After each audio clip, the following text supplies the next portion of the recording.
Kate Hudson's character, Erica, after 9/11 says the world's a lot scarier now. As a global filmmaker, how did the events of 9/11 shape your view as an artist and your work as a filmmaker? Well, after 9/11, and I'm a New Yorker and lived here and faced directly the impact of such a horrific act, I began to suffer this sort of feeling of suddenly being the other in my own home city of New York. People who looked like me, who came from my community, suddenly felt observed. You know, it didn't fortunately last for longer than a few months, but it was the first time, you know, and I understand that reaction, but I don't support it. I want to always, in my work, illuminate the human condition. I want to illuminate the two sides of what I know, and sometimes it's more than two sides. Because life is complicated, as Kate Hudson's character says in our film, but people are also equally layered and equally complicated. We are equally, say, Pakistani as we can be American. We are equally Lithuanian as well as an American, you know.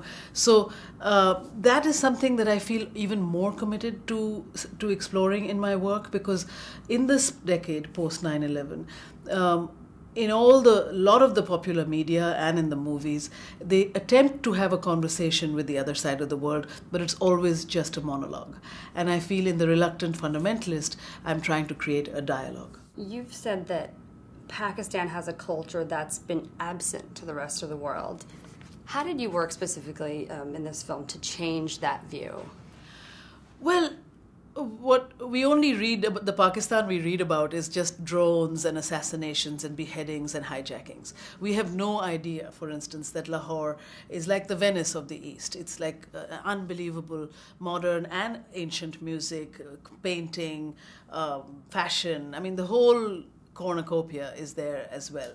And it's not like I wanted to show it off, but I actually have come from that culture of that, loving that music and that poetry, and that family life is like my family life. I mean, in fact, Moshin Hamid, the writer of The Reluctant Fundamentalist, the book, used to joke and say, "Oh, I'm making Monsoon Terrorist," you know, in a kind of reference to my film Monsoon Wedding, because it's about a family that's as crazy as any family is in any place in the world. So, so for me, in making my film, I wanted to really add layers. I really wanted to understand the values of people, who they are, what they believe in, how they fight, just like any other person in the world. So the family in Pakistan became very important as the place from where Changez comes, and when he dreams of America, what he leaves behind.